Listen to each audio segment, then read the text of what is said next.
Operation సింతూర్ theme తో ఏర్పాటు చేసిన ప్రధాని నరేంద్ర మోడీ గణపతి విగ్రహం అందరినీ ఆకట్టుకుంటుందని పీఠాపురం ఉమర్ అలీ షా పీఠం పీఠాధిపతి డాక్టర్ ఉమర్ అలీ షా పేర్కొన్నారు. కాకినాడ రూరల్ మండలం రమణయ్యపేట గ్రామం ఏపీఎస్పీ ఎదురుగా గల తిరుమల హాస్పిటల్స్ లో ప్రతి ఏటా గణపతి నవరాత్రి మహోత్సవాలు ఘనంగా నిర్వహిస్తున్నారు. అందులో భాగంగా ప్రధాని నరేంద్ర మోడీ గణపతి విగ్రహాన్ని దర్శించుకునేందుకు ఉమర్ అలీ పీఠం పీఠాధిపతి డాక్టర్ ఉమర్ అలీ షా విచ్చేశారు. ఈ సందర్భంగా ఉమర్ అలీ షా స్వామివారిని దర్శించుకుని పూజలు చేశారు. తిరుమల హాస్పిటల్ అధినేత డాక్టర్ గౌరీ శంకర్ డాక్టర్ ఉమర్ అలీ షా శాలువా కప్పి జ్ఞాపిక బహుకరించి ఘనంగా సత్కరించారు. ఈ కార్యక్రమంలో పీఠం కన్వీనర్ పేరూరి సూరిబాబు, అకౌంటెంట్ సత్యనారాయణ, రేఖా ప్రకాష్, విశ్రాంతి నాగలక్ష్మి, బండే లక్ష్మి తదితరులు పాల్గొన్నారు. తక్కువ సమయంలో ఎక్కువ లాభాన్ని, ఎక్కువ రక్షణని మనం పొందగలిగామన్నట్లయితే భగవంతుడు ఆ యొక్క విఘ్నాన్ని తొలగించి మనకు ఒక చక్కని రక్షణ వ్యవస్థను మన భారతదేశానికి ప్రసాదింపజేశారు. అందులో సందర్భంగా ఆ యొక్క విషయాన్ని మనం తెలియజేస్తూ వినాయకుడిని ఆ రూపంగా ప్రతిష్ఠింపజేశారు డాక్టర్ గౌరీ శంకర్ వారు. వారి యొక్క ప్రతి సంవత్సరం కూడా ఈ కార్యక్రమాన్ని నేను రావటం జరుగుతుంది. ఆ భగవంతుని యొక్క ఆశీస్సులు మనందరిపై ప్రసరింపబడి అటు వచ్చినటువంటి పేషెంట్లకు డాక్టర్ గారు వారి యొక్క వృత్తి యందు వారు ఇచ్చేటువంటి ప్రతి మందు యందు ఆ భగవంతుని యొక్క కృప కటాక్షాలు ఇవ్వడం చేత మనకు ఆ యొక్క ఆరోగ్య వ్యవస్థ మనందరికీ ఏర్పడుతుంది వారి దగ్గర వచ్చినటువంటి పేషెంట్కి.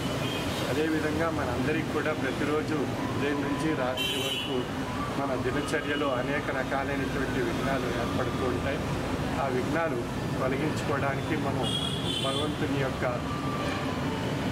కృపా కటాక్ష వీక్షణాలు మనపై ప్రసరింపజేసుకోవడానికి ప్రతి ఒక్కరూ కూడా పరిపూర్ణమైనటువంటి భక్తి, విశ్వాసం, లక్ష్యము, జ్ఞానంతో భగవంతుని పూజిస్తూ భగవతారాధన మనం ఆచరిస్తూ ఉన్నట్లయితే మన యొక్క దినచర్య సుఖవంతం కాబడుతుంది, ఆరోగ్యంగా ఉంటుంది, తృప్తిగా, సంతోషంగా, ఆనందంగా, ఆహ్లాదంగా మనం ఆ దినచర్య మనుగడ సాగించే అవకాశం కలుగుతుంది.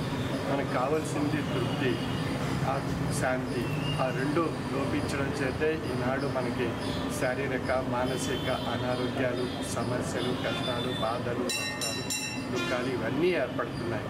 వీటి అన్నిటిని తొలగింపజేసుకుని శాంతిని, తృప్తిని ప్రసాదించి విఘ్నాలను తొలగించేటువంటి గణనాథుని మన ఇంట్లో పూజించడం ద్వారా మనకి మహోన్నతమైనటువంటి ఆశీస్సు ఆ భగవంతుడి నుండి లభిస్తుంది.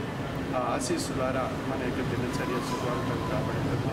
ఆ విధంగా మనం ప్రతి ఒక్కరూ కూడా ప్రతి సంవత్సరం కూడా ఆ గణనాథుని ఆ నవరాత్రులు పూజ చేస్తూ మరియు మన ఇంట్లో కూడా ప్రతి ఒక్కరూ ఆ విఘ్నాలు తొలగించే గణనాథుని ప్రతిష్ఠింప చేసుకుని మనం ఆ యొక్క గణనాథుని యొక్క ఆశీస్సులు పొందుతూ ఉన్నట్లయితే ఆ దినచర్యలో వచ్చేటువంటి విఘ్నాలు తొలగించబడతాయి. అటువంటి మహోన్నతమైనటువంటి కార్యక్రమాన్ని ప్రతి సంవత్సరం మనకి ఇక్కడ తిరుమల హాస్పిటల్ నందు